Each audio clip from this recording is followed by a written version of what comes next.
Are you aching all over way more than you think you should be? Well, your diet might be the problem, and your immune system might be the culprit to blame. Stay tuned for the 50 Shades of Pain show.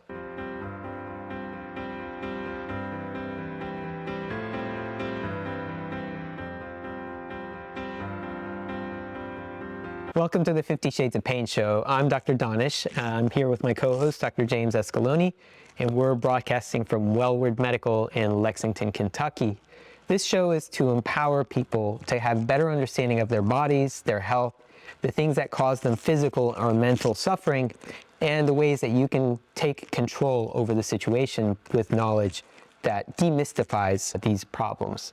Today, we're talking about your immune system and how autoimmune problems can actually cause throughout the body. Everybody has heard about rheumatoid arthritis versus osteoarthritis, and the difference being that in rheumatoid arthritis, there's some immune system issue or inflammatory issue where your joints are degrading at a faster rate, and it affects pretty much head to toe. It can affect head to toe.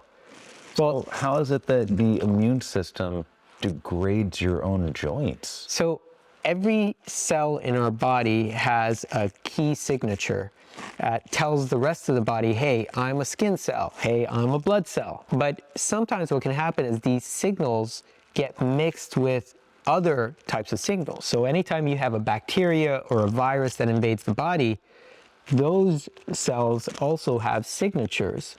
And if your body reacts to that signature by picking up that what we call an antigen, or that signal that kind of tells the rest of the cells what kind of cell this is, your immune system can get confused with the similarities on that virus, bacteria, or infection with similarities on your own cells. Oh. And that's called a rheumatologic reaction or an immune reaction, where your body is starting to break down or gobble up your own cells.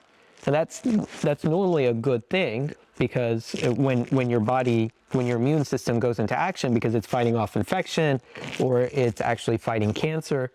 But when it's starting to attack normal healthy cells, that becomes a concern. And we haven't yet figured out why, but we do know that diet is somehow involved. Oh, wait, so the food that I eat can somehow make it so that my body mistakes signals from bacteria and thinks I'm bacteria? Well, James, some people would argue you are bacteria, but doesn't mean that your immune system has to fight you. Is that an inflammatory comment? That was a good one. We didn't plan that one. That was a good one. So yes, so whenever you eat, the way food goes from being something you put in your mouth into something that feeds your body is the gut breaks it down into tiny little proteins and different nutrients, and then through your bloodstream that gets absorbed. Well, sometimes when that gets absorbed, your immune system reacts to it immediately, and it triggers off an inflammatory cycle. So we know that there are foods that are pro-inflammatory and anti-inflammatory. And if you've listened to our shows before, you've heard me say that inflammation isn't the enemy. Well, it's not always the enemy. Sometimes it is the enemy. And in situations in which the inflammation or the immune system is attacking yourself because it's gotten confused from some of the proteins or antigens that it's received from your gut, then it can trigger kind of a vicious cycle that culminates or ends up with your body attacking itself. So is this just for joints that this happens? This can happen anywhere in the body, but namely, when we look at joints, what we're looking at is the integrity or the stability of a joint.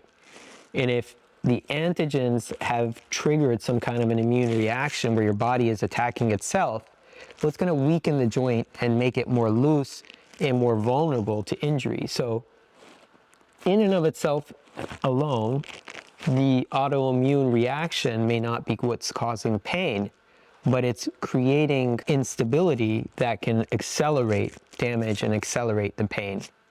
Oh, okay.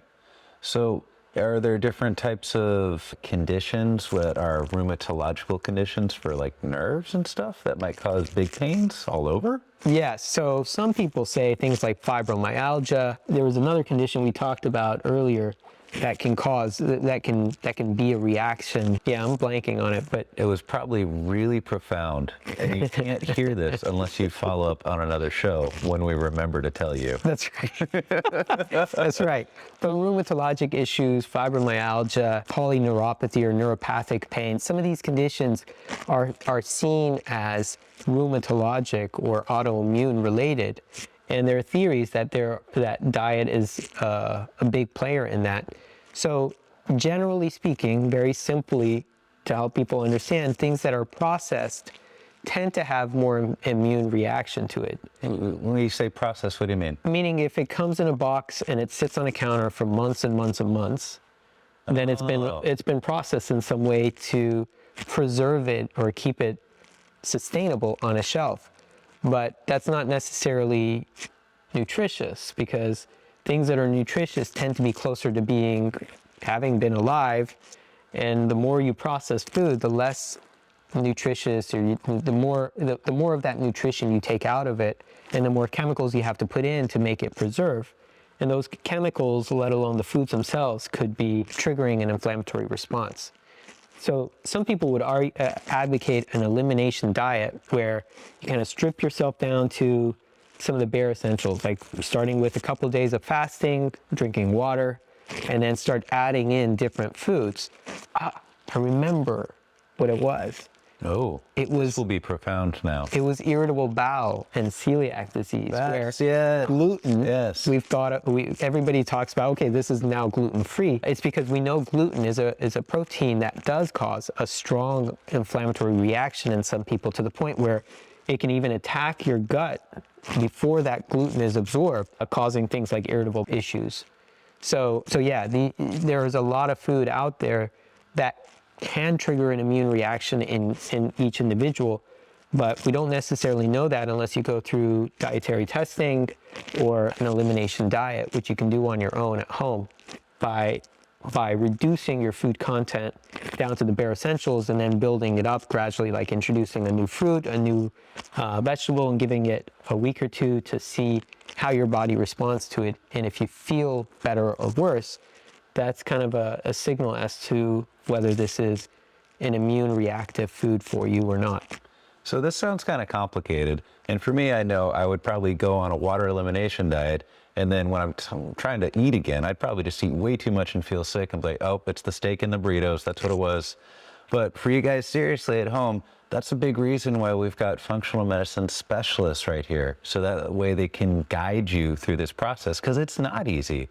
Because there's some conditions like this where you could have no problems earlier in life, and then once you hit like 40, then all of a sudden your genetics make it so that you now have certain allergies to certain types of foods.